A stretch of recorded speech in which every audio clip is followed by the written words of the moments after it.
is wheel of names. And then whose students who selected in the wheel of names will be the one to answer the gibberish word that I will show later. Okay? Do you know what is gibberish word? Yes, ma'am. Okay, very good class. Okay, let's start. Yes. Ay, putol. It's not here.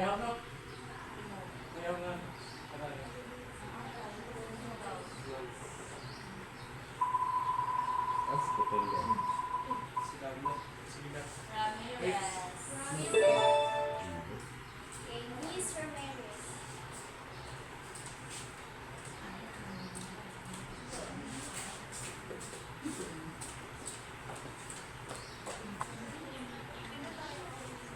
Miss Ramirez, please answer. Solving.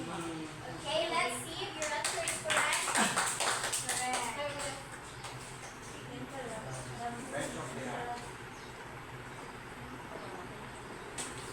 Okay, very good. Okay, next, Miss Gisa, please answer. Polynomial. Let's see if your answer is correct. Yes, very good. Another, Mr. Pagpagod. Factors. Let's see if your answer is correct.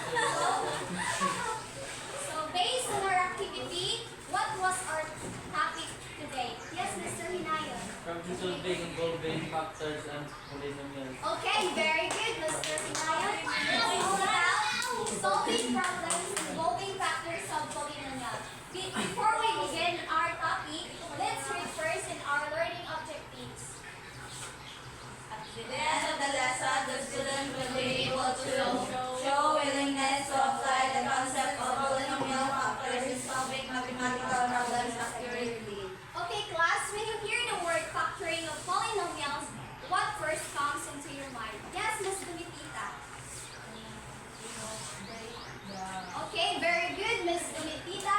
It's all about the process of breaking down a complex polynomial into a product of similar polynomials or factors that when multiplied together equal the original expression. That means you are going to break down in order for you to easy to solve and easy to answer.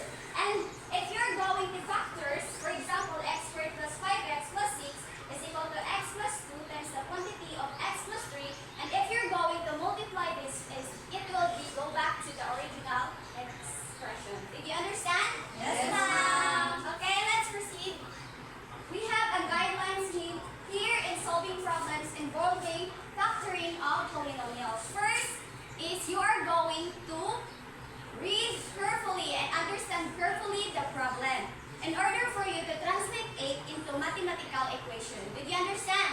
Yes, The ma'am. second guidelines is you are going to follow the rules of polynomial by factoring. So first thing you do is you are going to equate the equation into a zero. So that we call zero product property.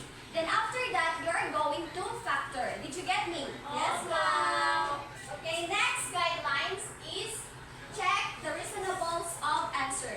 Okay, you're going to check if your answer is reasonable. For example, you're finding the length of a rectangle. Then your answer is x is equal to 0 and x is equal to 12. Then you're going to check if it is reasonable. For example, x is equal to 0. It is reasonable that the length of this rectangle is 0? No. No, because if it is 0, that is not rectangle at all. So your answer is 12 units. Did you get me? Yes, ma'am. Okay, next, let us up that you are going to remember these following properties in order for you to easy to solve the factoring of polynomials. Did you get me, class? Yes, ma'am. Next is the first property is additive and inverse property rather. When we say additive and inverse property, you're going to add the opposite sign of a number is equal always to 0. So 1 plus what is the opposite sign of 1? Negative 1. You're going to add is equal to 0. And that is additive and inverse property. Next is additive identity property.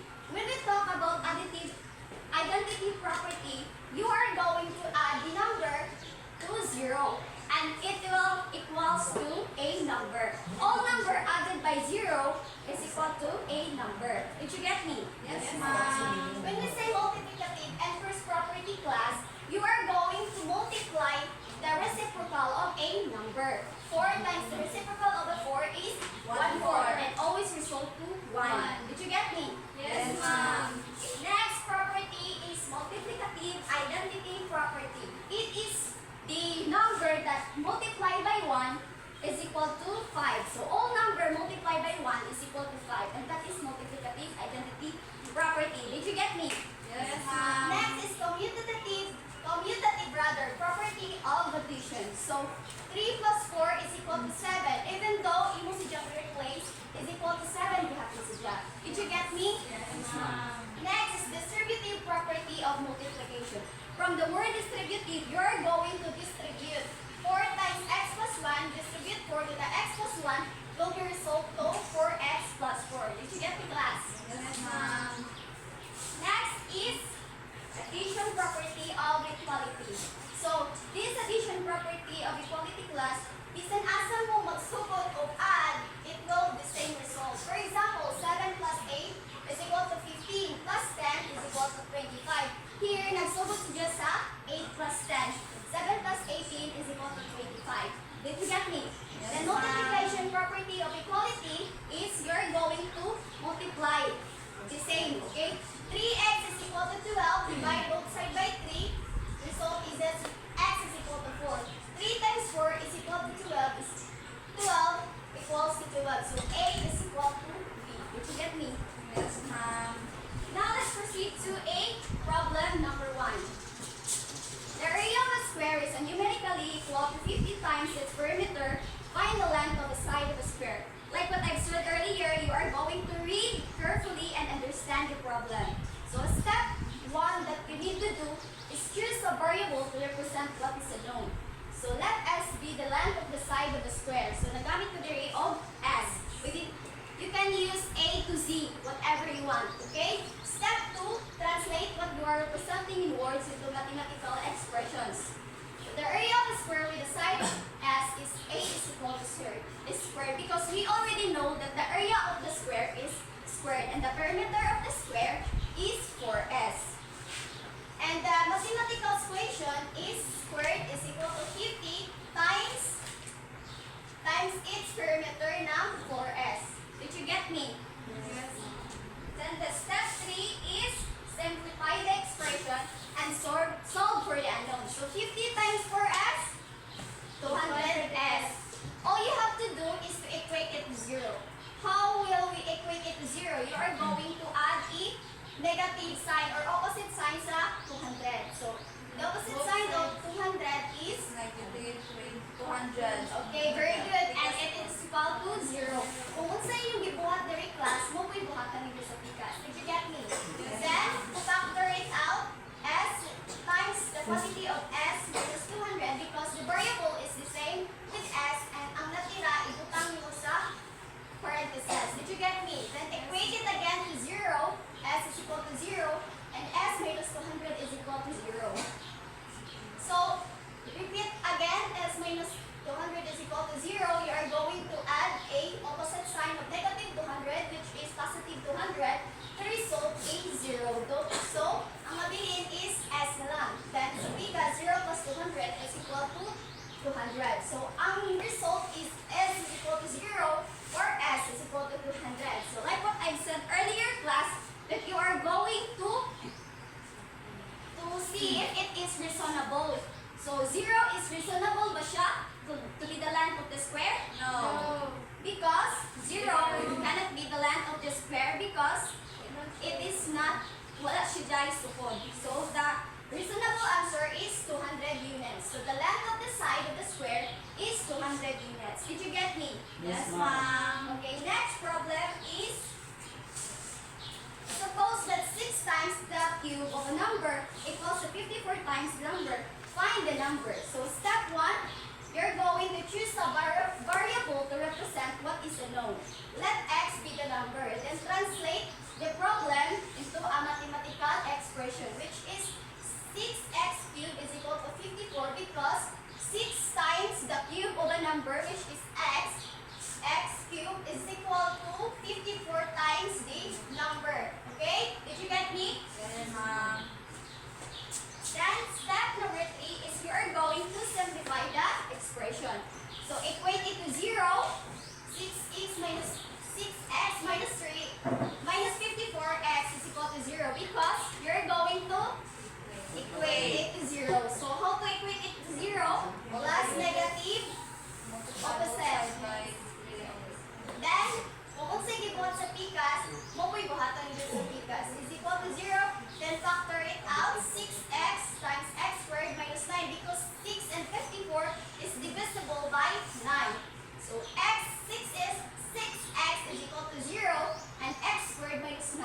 equal to 0.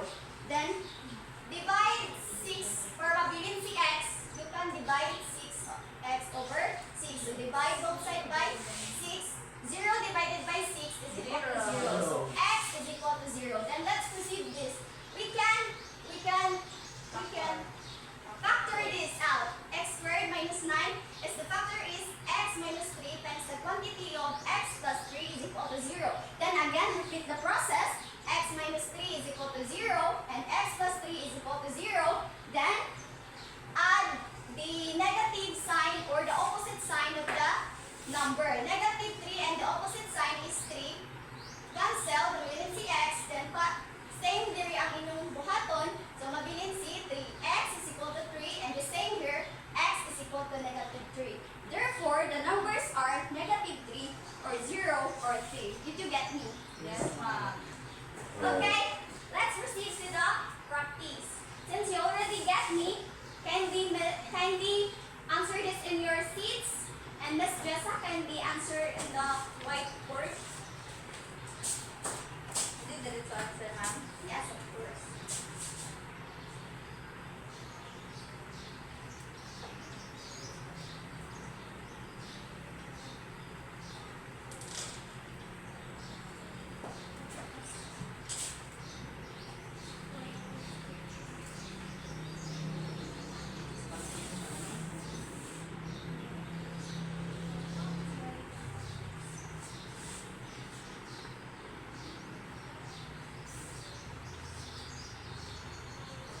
So thank you, Miss Jessa. What is your answer, class? Y is equal to 2. So Y since is equal to they are the same, you can use only one, two. This two lang kasi the same naman sila. Okay? Thank you, class. Next is activity. Can we get one whole sheet of paper and answer this activity in your seats? I will give you 5 minutes to do that. Okay? Time's up. Pass your paper from the back to front. Thank you, class. Now, we have a quote here. Every polynomial problem has a hidden pieces. Factor it wisely and the solution reveals itself. Who among you here have an idea about this quote? Yes, Miss Morales. every polynomial has factor them out wisely and solution reveals itself. So when sometimes in life there are many problems, you have to break it down for you to have less burden. Okay, very good, Miss Morales. So, first class, if you're going to see a polynomial problem, you may feel difficult because at the first, you see the answer didn't visible at first. But if you're going to factor it out, the answer will be easy to solve. Did you get me? Yes. So let's have an assessment first. Kindly get one whole sheet of paper, then answer this assessment in 5 minutes. Okay, part 1, part 2, and part 3. Are you done? Yes, ma'am. Yes, ma'am. Okay, pass your paper from back to front. Let's have an assignment. So take a picture of it, send it to your GC, and pass this in next meeting. Okay, did you understand? Yes, ma'am. So I have a question, class. So what have you learned from our discussion? You know how to factor it. Yes, Miss Albert. Mr. Arvis. I learned that factoring is making step to zero. Very good. And then, why factoring is important to solve polynomial problems? Yes, Miss Butler. Okay, very good, Miss Butler. And lastly, for you class, why is it learning a polynomial factoring help you to solve the problems easier? Yes, Miss Dominica. Thank you, Miss Dominica. And that's all for today, class. Thank you for your cooperation and good work. Please like, subscribe, and click the notification button. Thank you.